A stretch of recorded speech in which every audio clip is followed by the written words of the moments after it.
تاریخ انسانی کے سینے میں کچھ ابواب ایسے ہیں جن پر صدیوں کی گرد جم چکی ہے، مگر قرآن کریم نے ان کے نام محفوظ کر دیے۔ اصحاب الرس بھی انہی بدقسمت قوموں میں سے ایک ہیں جن کا ذکر مختصر ہے مگر انجام لرزہ دینے والا۔ رس عربی میں ایسے کنویں کو کہتے ہیں جس کی منڈیر کمزور ہو، یا ایسی گہرائی کو جہاں کسی شے کو ہمیشہ کے لیے دھنسا دیا جائے۔ یہی لفظ اس قوم کے مقدر کی تمثیل بن گیا۔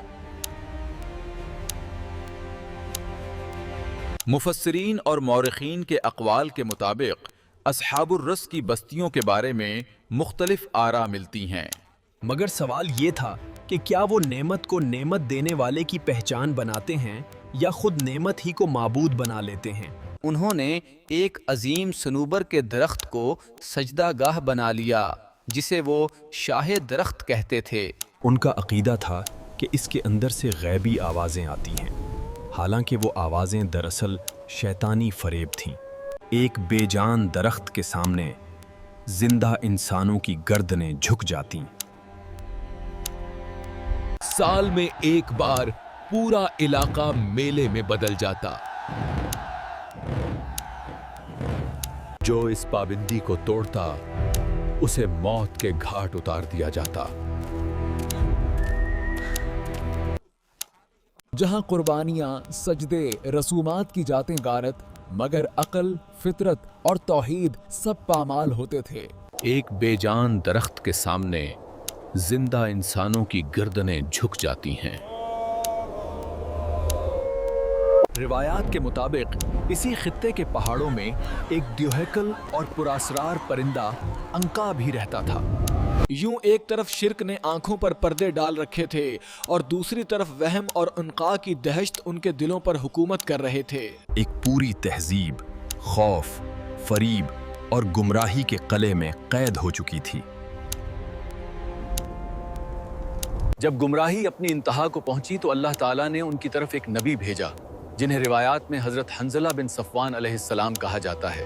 نہ درخت نفع دے سکتا ہے، نہ کوئی پرندہ نقصان کا مالک ہے۔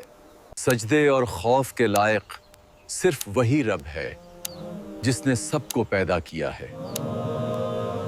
لیکن حق کی صدا ہمیشہ باطل کے ایوانوں کو ہلا دیتی ہے۔ جب کچھ لوگ ایمان کی طرف مائل ہونے لگے تو سرداروں کو اپنی جھوٹی خدائی، اقتدار اور مفادات خطرے میں نظر آئے۔ چنانچہ انہوں نے وہ جرم کیا جو قوموں کی ہلاکت کی آخری مہر ہوتا ہے، نبی کا قتل۔ نبی کا قتل۔ انہوں نے ایک گہرا کنواں کھودا، حضرت حنظلہ کو اس میں ڈال دیا اور اوپر سے بھاری چٹان رکھ دی۔ روایت ہے کہ اندھیرے، تنہائی اور پتھروں کے نیچے بھی کی زبان پر تسبیح جاری رہی۔ اس کے بعد اللہ کا عذاب آیا۔ آسمان پر سیاہ بادل چھا گئے، آگ کے شعلے برسنے لگے، زمین پھٹی۔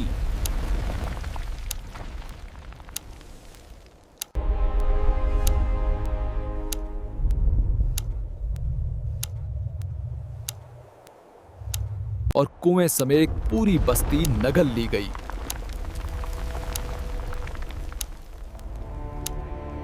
جو قوم درخت، طاقت اور وہم پر نازاں تھی، خود تاریخ کے ملبے تلے دفن ہو گئی۔ قرآن نے اصحاب الرس کا ذکر عاد اور سمود جیسی سرکش قوموں کے ساتھ کیا، اس لیے نہیں کہ ایک کہانی سنائی جائے بلکہ اس لیے کہ انجام یاد رکھا جائے۔ جب انسان نعمت، روایت اور وہم کو خدا بنا لے اور حق کی آواز کو کنویں میں دفن کر دے تو پھر نہ درخت بچاتے ہیں، نہ پرندے اور نہ ساقت۔ اصحاب الرس محض ایک قصہ نہیں،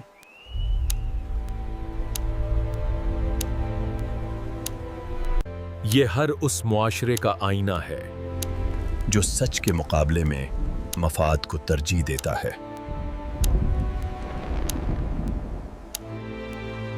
حوالہ جات: القرآن الكريم، سورة الفرقان و 43، سورة قیہر بعرہ، تفسیر ابن کثیر بتنن ذیل آیات اصحاب الرس۔